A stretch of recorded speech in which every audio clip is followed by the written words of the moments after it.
A carnaúba é uma árvore conhecida cientificamente como Copernícia prunifera e ela se adaptou muito bem aqui à nossa região de Caatinga, principalmente nos estados do Ceará, Piauí e Rio Grande do Norte.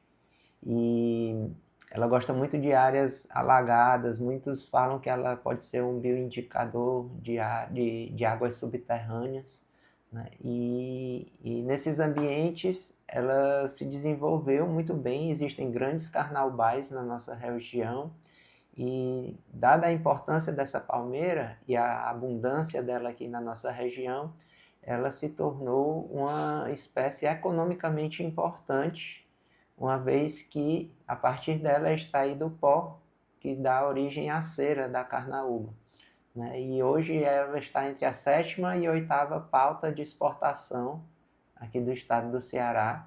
Então ela é uma palmeira que traz um incremento muito forte na economia do estado do Ceará e principalmente para os agricultores, porque no período de chuvas, no primeiro semestre do ano, eles todos estão atuando na agricultura.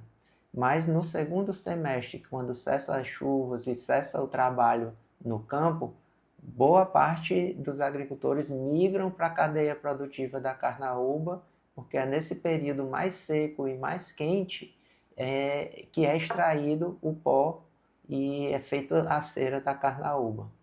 Por quê? Porque a cera que fica na palha da carnaúba, ela é originada, né? Ela é criada pela planta para proteger a folha, criando uma espécie de uma camada de cera que impermeabiliza a folha e evita que ela perca água para o ambiente. Então, quanto mais quente, quanto mais seco, mais vai estar espessa essa camada de cera, e aí é justamente nesse segundo semestre do ano onde o pessoal migra para essa cadeia produtiva para cortar a palha da carnaúba de forma sustentável, não matar a planta, né? E aí faz todo o processo de retirada do pó, de secagem da palha, retirada do pó, processamento desse pó para mandar para a indústria, e a indústria processa de várias formas para exportar e para utilizar nas suas cadeias produtivas também. A cultura da carnaúba ela é muito antiga, ela está bem na nossa cultura, né? Você vê, a carnaúbeira está no brasão do nosso estado, como está no brasão do estado do Piauí. Ela é árvore símbolo do estado do Ceará, por um decreto. E ela é um produto sustentável, com uma grande importância social, econômica e ambiental. É um produto que mais de 90% é exportado, né? Hoje nós estamos falando aí ano passado se exportou 142 milhões de dólares. O Ceará representa em torno de 70% das exportações, o resto fica com o Piauí.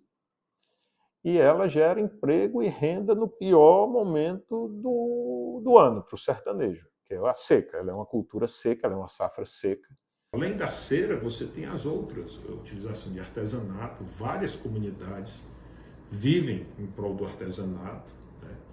Ela fornece palha para coberta, você ainda vê muitas casas, às vezes até pousadas de charme usando cobertas de cera de carnaúba, barraca de praia, não, de cera não, de palha. Então ela tem essa importância, né? Sem falar da parte ambiental, né? Eu estou dizendo, ela é uma floresta.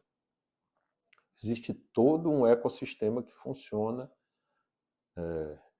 em prol dela, de mamíferos, de aves, né, que fazem a dispersão de sementes, que se alimentam dela.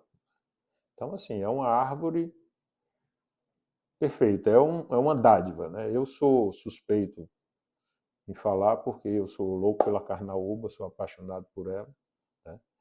E é um produto nosso, é uma riqueza nossa, que a gente tem que trabalhar para preservar, porque tudo na vida tem que ter um cuidado e uma manutenção, porque senão se acaba, né? A árvore da vida. E do tupi da Guarani, sabe qual é a tradução? Árvore que arranha. Eu venho lá dos Carnaubal, Já peguei peixe, apanhei capim, Labirinto na memória, labirinto na memória. Os meus olhos de menina, os meus olhos de menina. Eu venho lá dos carnaubal, eu venho lá dos carnaubal. Já peguei peixe, apanhei capim. Não. Os outros lugares de exploração, eles exploram mais a palha para fazer vassoura, os outros tipos de coisa e também a cera, né? Para extrair a cera. A produção de cera aqui na Fazenda Raposa, futuramente é para ser o Museu da Cera do Estado do Ceará. Aqui na zona de preservação, né? A carnaúba, ela sente o mês de frutificação dela, o mês de agosto, né? Aí vai até o final de fevereiro. Mas só que a gente não está colhendo elas aqui, das carnaúba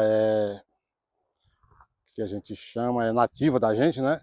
A gente não colhe ela aqui, a gente não está colhendo. A gente está produzindo as que vieram de outros países, né? De fora para cá, que é uns campos de concentração que tem, como um desses aqui da frente. Atualmente aqui a Associação Caatinga, ela está produzindo, ela fez aqui uns plantios, né? E como é que se diz? Uma reprodução de experimento com as plantas e mudas da raiz alongada. Tivemos vários tipos de planta e também carnaúbas de raiz alongada no experimento que a gente plantou lá embaixo. Atualmente a Associação Caatinga já plantou aqui 24.800 mudas. Tem várias espécies, catingueiras, sabiá, mulungu, e várias carnaubeiras. Carnaubeira da primeira vez foi plantada aqui 12.500, de uma vez só. A raiz alongada é um experimento novo que está tendo agora com a Universidade de Natal, né? E os pessoal vem de lá, de 6 em 6 meses, ou de ano em ano, para pesquisar as que escaparam, né? Que geralmente é um experimento que estão testando aí a quantidade que dá para a sobrevivência dela com a raiz alongada, né? Então, se no caso eles estão concluindo já mais ou menos que está sobrevivendo mais do que com uma planta convencional que a gente planta, com a muda convencional, né? Está em torno de 75%. E o viveiro também foi um projeto da Associação Caatinga, que temos aqui na Fazenda Raposa, que dá o suporte para a gente coleta e planta lá. Já tem várias mudas das carnaúbas que vêm de fora, né? Temos baleana, copernícia, macroglossa, glabrescense, tem vários, 27 espécies, só está tendo 17. A fazenda em si, ela tem 137 hectares.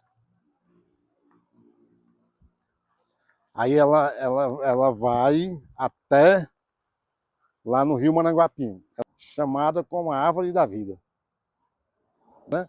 Só que aqui, ó, é onde tem mais concentração dela, certo? Pode vir.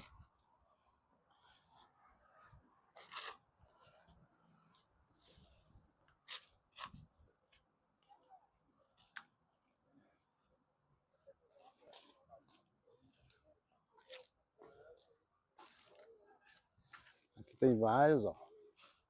O nome dessa grandona aqui, ela é a baleana. Baleana, essa aqui é a macroglossa.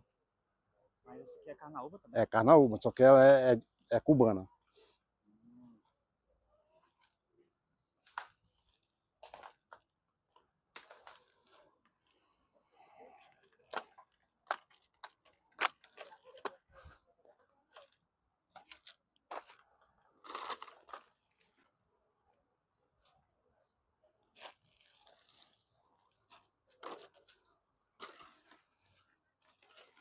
Oi.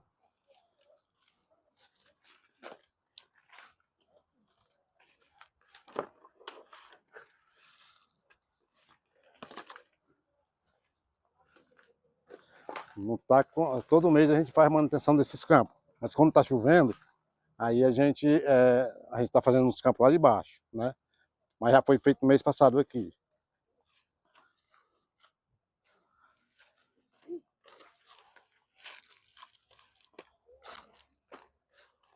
que a gente coleta debaixo das plantas-mãe. Essas que vieram de outros países, que é várias as coperníceas. São 27 espécies, mas atualmente só está tendo 17. Certo? Ok? Isso aqui é um dos campos que a gente tem, das coperníceas. E elas têm vários tipos, mas não tem muitas Essas aqui são de fora, algumas, né? E essas aqui já é as que a gente chama aqui as nativas da gente, do estado. Tem duas delas. Só tem duas delas dentro da unidade. Ela é anã. E o nome dela é Covelli. Mas dá Copernicia covelia. pra utilizar A gente dá, mas só que não é compatível com a cera da nossa nativa. Certo? Aí a gente está fazendo também tentando tirar os frutos dela, que ela dá muito pouco para a gente recuperar. Qual o nome dela? Copernicia covelli. E ela foi produzida... Ela veio de outro país, né? É cubana também, eu acho. Você sabe como é feito esse transporte? Esse transporte dela, eles vieram com sementes, né? Vinha de avião, né? E vinha tudo em incubadazinha, tipo incubadora, e vinha só sementes, não vinha a muda em si. Né? Todas as sementes sobreviveram. Eu acho que não veio. Essa parte aí eu sou novato aqui ainda. Daí é desde 1935 que existe isso aqui. Né?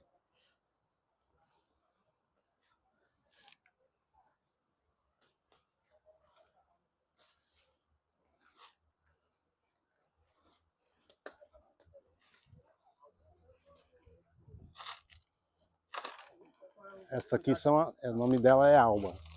Alga? É alba. Essas grandonas. Viu?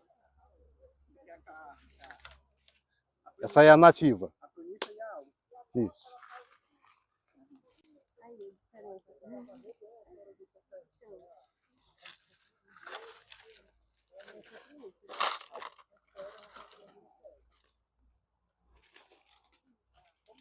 O nosso trabalho diário aqui é fazer a manutenção dos campos, certo? Essa área todinha aqui também, que você está vendo, a gente faz a limpeza aqui e lá nos campos lá de baixo, nas outras concentrações. E aqui, quando a associação começou, que a gente foi contratado para cá há 4 anos atrás, do jeito que você está vendo o mato ali, estava dentro dos campos. A associação teve que fazer um trabalho muito pesado aqui dentro, aí contratou e mandou arrumar diaristas para a gente arrancar todos os tocos e todas as árvores que estavam dentro do campo. Aí depois foi que começou a chegar gente da universidade para fazer visita, essas coisas. Mas a associação foi que fez o primeiro trabalho. Porque antes estava uma questão, tipo, ela estava abandonada praticamente. Não tinha nem por onde você passar nesse estado. Mas já tinha umas carnaúbas. Já tinha umas carnaúbas. Então não era cuidado. Justamente. Aí a associação já está aqui dentro já com a gente há 4 anos.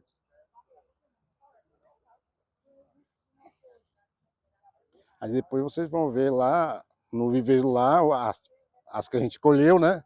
Debaixo da planta-mãe, e estamos cultivando lá para quando tiver com 3 anos a gente plantar nos campos. Que está caindo, que morreram, né?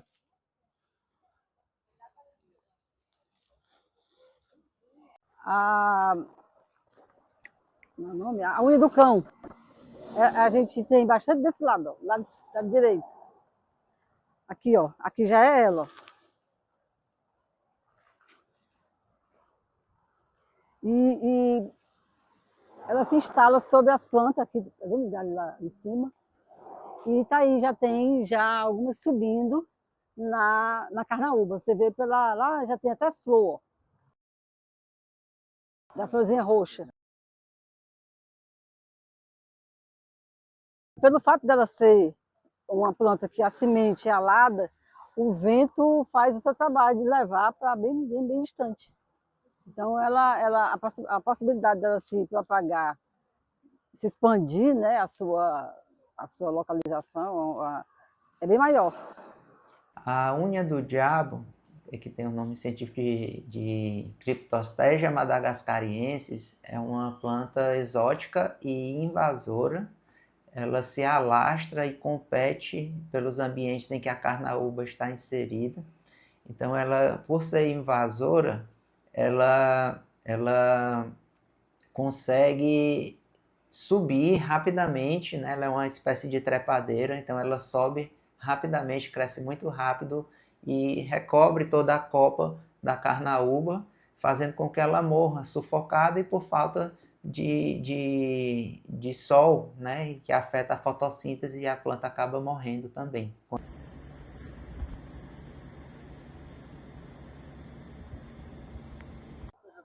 E aí, em 2020, eu já fui nomeada para cá.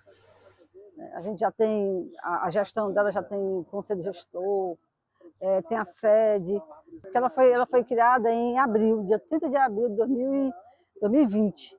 Mas a gente, mesmo assim, ela não estando aberta ao público oficialmente, ela recebe visitantes, nos procuram muito para aula de campo, vem pesquisadores com intenção de fazer pesquisa para conhecer, né, a potencialidade de pesquisa dentro da fazenda.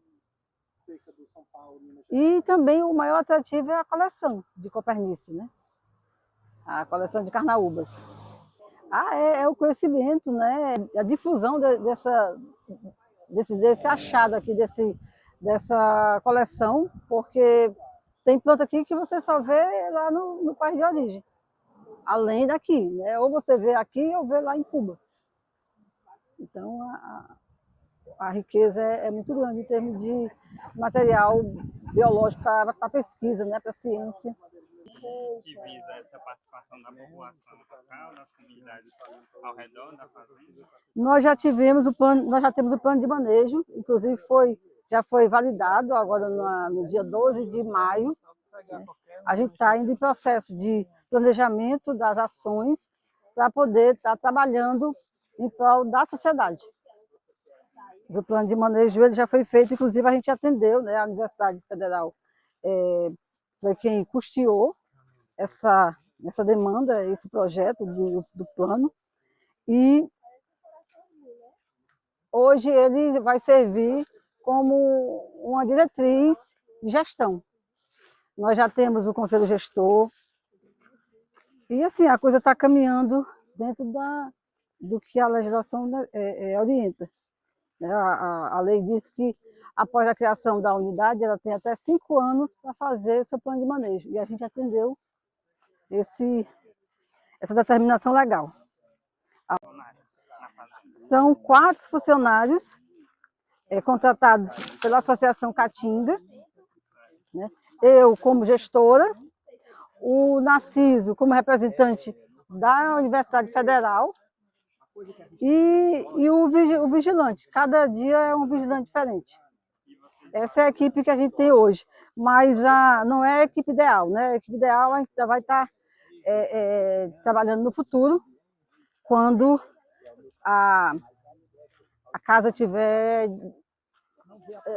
condição de receber o visitante da forma que é necessária.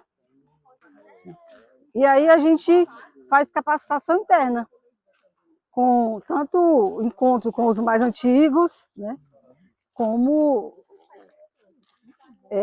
com a parte jurídica, nós temos um setor específico de unidade de conservação, que é a COBIL, e na COBIL, tudo que for referente à unidade de conservação é lá que a gente encontra serviços, né, capacitação, e assim, dessa forma. Que vão repor aqui, onde tem um torninho desse, ó, assim estão lá, a gente vai trazer para repor aqui, quando nós estiver no ponto de ser mudado para cá. Tem um espaço específico entre um Tem 3 metros. Está ali o distanciamento delas, ó. Ali ainda está bem preservado, né? Porque a maioria lá atrás, a alba. Ali ao lado daquele, tá vendo uma planta da folha bem escura? Ali é uma gameleira que já 35 aves, entre visitantes, entre aqueles que são que passam aqui periodicamente, né? Que são os migratórios e os residentes. Quem mais se alimenta do fruto são os periquitos da caatinga que nós temos, né? Porque a casca é mais dura e nem todo bicho consegue se alimentar. Mas tem também, ó, esse que está cantando, que é o pica-pau, eles fazem ninho no tronco. Vocês vão ver aqui, ó, se vocês quiserem dar um close, nós temos aqui uma carnaúba toda cheia de buraco de ninho. Eles fazem o buraco bem redondinho. Se eu não conseguir ver aqui agora, eu te mostro em outro momento, tá? Tá certo. Lá nesse campo que a gente vai ver os buracos do ninho dos pica-paus. Então, assim, não só eles utilizam o fruto, a folha, mas eles também utilizam o caule, né, para fazer a moradia deles. Da fazenda e dos projetos em alinhamento com a associação e a UFC. Eu vejo a questão da possibilidade de divulgação do trabalho que é feito aqui, da riqueza ecológica que nós temos, né? Em termos de vegetação, em termos da fauna, flora. E é um material, aqui é um laboratório vivo, né? Uma sala de aula ao ar livre. E também uma área de lazer, né? Porque às vezes você vem não só interessado em material de aula, mas também em contemplar. Nós temos um projeto chamado Vem Passarinhar, que é um projeto do Estado, vinculado ao Jardim Botânico do Rio de Janeiro. E aí esse projeto a gente faz nas escolas, aliás, aqui dentro, trazendo alunos, visitantes, pessoas, não só estudantes, mas sociedade de uma forma geral, né? Quem tiver interesse.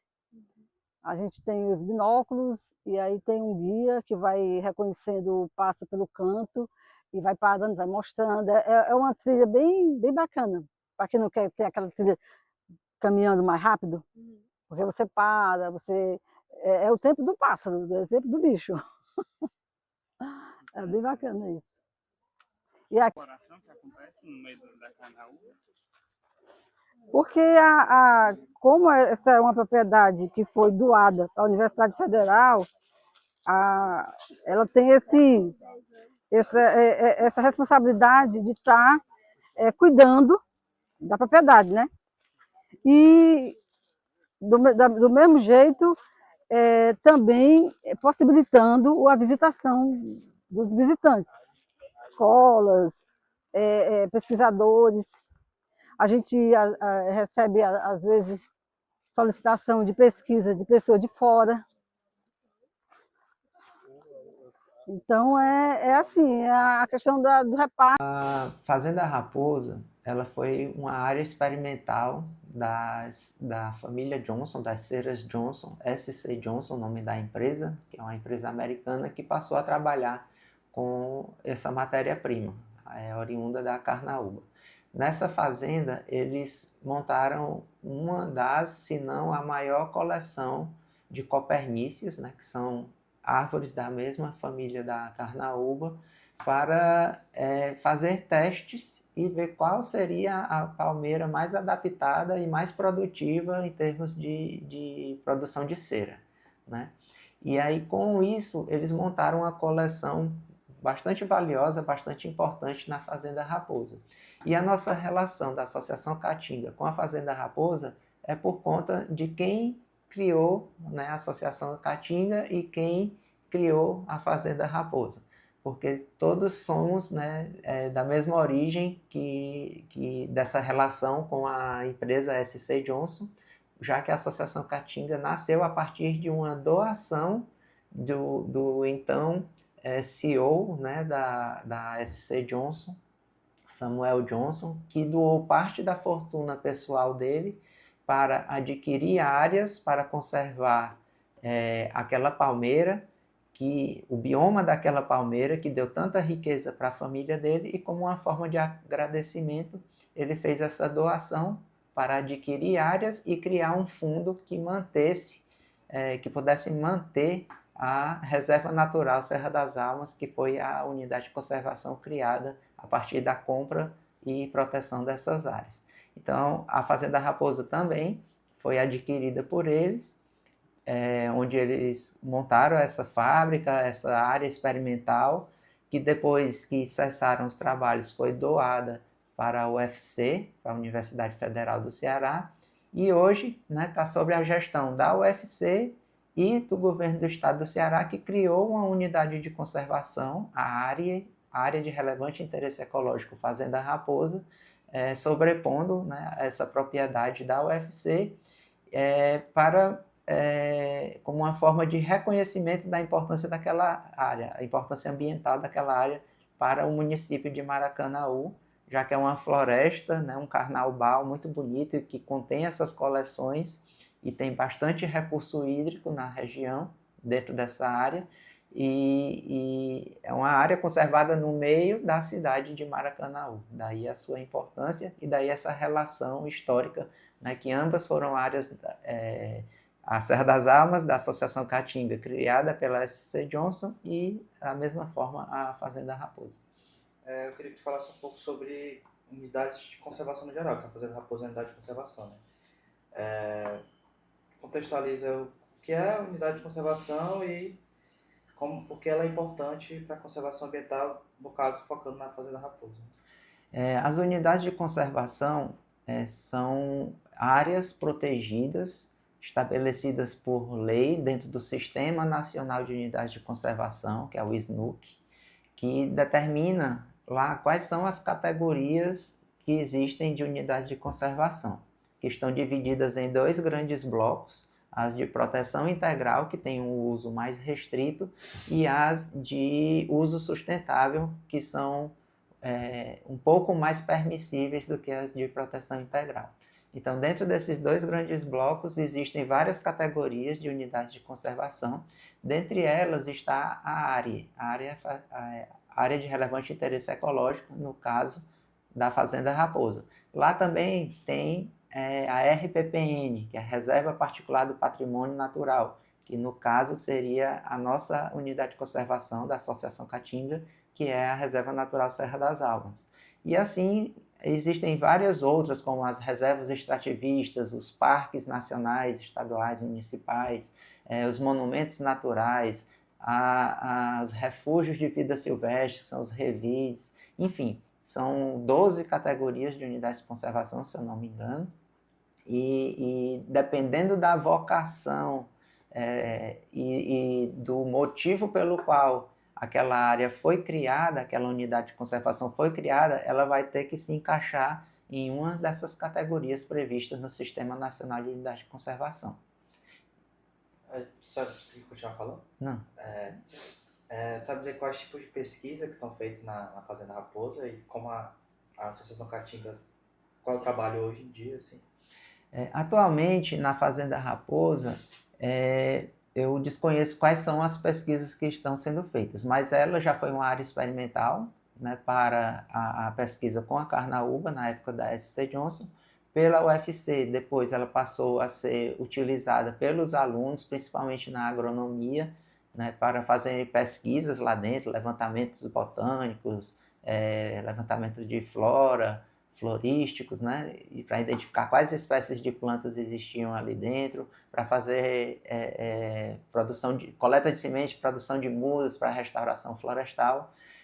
Mas hoje eu não sei se está sendo realizada atualmente alguma pesquisa dentro da Fazenda Raposa, exceto pela que foi feita para a criação da unidade de conservação área Fazenda Raposa, que aí foi feito o levantamento de fauna, levantamento de flora, socioeconômico lá na região, e isso deu origem posteriormente, depois de criada a unidade de conservação, agora no final do ano de 2025 para início de 2026, a elaboração do plano de manejo dessa unidade de conservação. E lá vai estar descrito parte dessas pesquisas e as atividades que são incluídas em vários objetivos para o manejo adequado daquela área.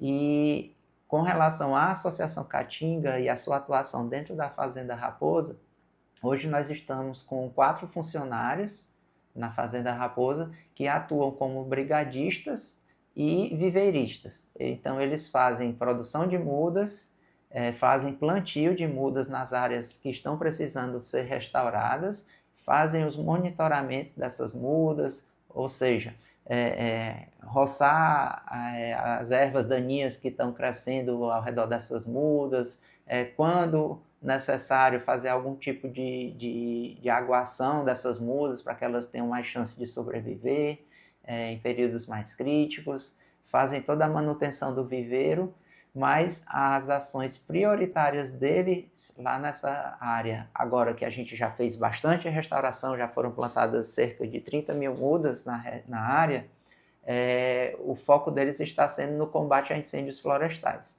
porque aquela área tinha um histórico de incêndios, principalmente no segundo semestre do ano, que é o período mais quente, mais crítico para incêndio, tinha um histórico de vários incêndios todos os anos.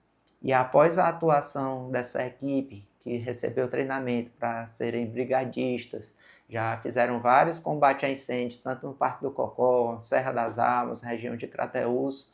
Então eles já pegaram a experiência e hoje qualquer sinal, qualquer foco de incêndio, qualquer sinal de fumaça lá no entorno ou na área, eles já dão o primeiro combate, e isso fez com que a Fazenda Raposa quase que zerasse, né, a questão de incêndios florestais e dado esse combate rápido aos pequenos focos que logo são avistados, já são combatidos. Então, a nossa atuação hoje na Fazenda Raposa está muito focada no combate a incêndios florestais e monitoramento contra a caça, fazer os aceiros para evitar a entrada de fogo que vem de fora, manutenção de cercas e desses aceiros para tentar evitar também a entrada de caçadores ou de pessoas que entram para retirar madeira, tirar lenha. Então, a nossa ação está muito focada nisso, no monitoramento da área e no combate a incêndios florestais. Então, ela forma enormes campos, né? Fica um mar dessa planta e só ela passa a ocupar aquele ambiente, porque ela vai matando, sufocando e recobrindo toda a vegetação da região. Então, essa planta foi provavelmente introduzida no Brasil a partir de ornamentação, como uma planta ornamental que acabou se espalhando, fugiu do controle, e como ela gosta desse mesmo ambiente alagado, né, ou que tem bastante água, ela se deu muito bem aqui na nossa região, principalmente nesses ambientes ocupados pela carnaúba. E como eu falei no início, a carnaúba é a 7ª ou 8ª pauta de exportação aqui do estado do Ceará, o pó da carnaúba. Então, isso vem afetando economicamente a cadeia produtiva, dado que quando essa planta ela chega e começa a ocupar um carnaubal, vai reduzindo a sua produtividade, e as pessoas que trabalham nessa cadeia produtiva, pelo combate dessa planta ser muito difícil, você corta, ela nasce rapidamente, ela tem um látex que é tóxico, um leite que derrama na pele e queima, ela faz um emaranhado muito forte que nem o gado entra, então dificulta a entrada dos trabalhadores nos carnaubais. E como que eles ganham por produção, tem que ser rápido, derrubar bastante palha para poder juntar e ter a sua renda nas diárias, eles preferem não ir para esses carnaubais ocupados por essa planta, porque eles vão perder muito tempo no manejo dela. Então eles vão abandonando esse carnaubal. Na medida que eles abandonam, a planta aí que avança mesmo, porque não tem uma manutenção, não tem um controle anual. E isso vem causando um prejuízo, porque essa planta vem avançando para dentro das áreas produtivas, das áreas de carnaubais. E o controle dela é muito difícil, o controle mecânico é muito complicado, já foram feitos vários testes pelos professores e equipe de alunos da UES, um controle manual, jogar óleo queimado, cortar, enfim. E é um processo muito difícil e muito caro, porque ela cresce rapidamente. E hoje o que está se pensando e vem se trabalhando já há alguns anos é o controle biológico dessa planta. O controle biológico ele é feito a partir da introdução de um agente que vai controlar, ou seja, vai fazer com que aquela planta adoeça, se contamine e perca força, né, no processo de reprodução, no processo de crescimento. Então a gente está trabalhando há muitos anos junto com várias universidades e o Centro de Pesquisa do CAB na Inglaterra, testando vários agentes de biocontrole, e que já foi identificado esse agente de biocontrole para a Cryptostegia madagascariensis, com base em em um outro processo de controle biológico que aconteceu na Austrália, com uma planta muito semelhante, da mesma família, onde ela estava tomando todas as plantações, os eucaliptos, se eu não me engano, e foi identificado em Madagascar, é o local de origem dessa planta, uma ferrugem, um tipo de fungo que controla essa planta. Ela não extingue, mas ela controla. Essa planta perde força. No ambiente natural dela, como ela tem esse agente de biocontrole, ela é um arbusto simples, parece um pezinho de acerola, assim, pequeno, que não cresce muito rápido, não tem muita força para crescer no seu ambiente natural, porque tem esse controle. E aqui ela não tem esse controle, então ela cresce rapidamente e de forma muito, muito forte, né? Tomando esses carnaubais. Então a ideia é trazer esse agente de biocontrole, conseguir autorização para a entrada desse fungo, dessa ferrugem, para ficar um período em quarentena, depois ser testado nas áreas de controle, que já temos 3 áreas de controle aqui no estado do Ceará que estão sendo monitoradas, vendo toda a parte de crescimento, de biomassa dessa unha do diabo, vendo quanto que ela reproduz por ano, quanto que ela cresce por ano, e na medida que a gente soltar esse agente de biocontrole, vai ser feito teste também, pesquisa, vendo quanto que reduziu, né, o processo de crescimento, quanto que reduziu o processo de produção de sementes, e até que essa planta fique controlada naquele ambiente. Tudo isso dando certo, esse fungo, essa ferrugem, esse agente de biocontrole, como é chamado, pode ser disseminado em todas as áreas de infestação do estado. Em que passo que nós estamos? Já foi feita a testagem em todas as plantas economicamente importantes para o estado do Ceará e da Caatinga. O fungo não contaminou nenhuma delas, ele é altamente específico para a Cryptostegia madagascariensis. Foi testado em várias plantas, mesmo sem ser economicamente importantes, mas que são da família da Cryptostegia. Também não houve contaminação. O fungo se mostra muito específico para essa planta, assim como aconteceu lá na Austrália. Então a gente está no passo de conseguir a autorização dos ministérios do MAPA, né, por exemplo, o Ministério do Meio Ambiente, da Agricultura, para que a gente possa trazer esse fungo para o Brasil, para fazer todo o processo de quarentena, testagem nas áreas de controle e depois disseminação nas áreas infestadas como um todo.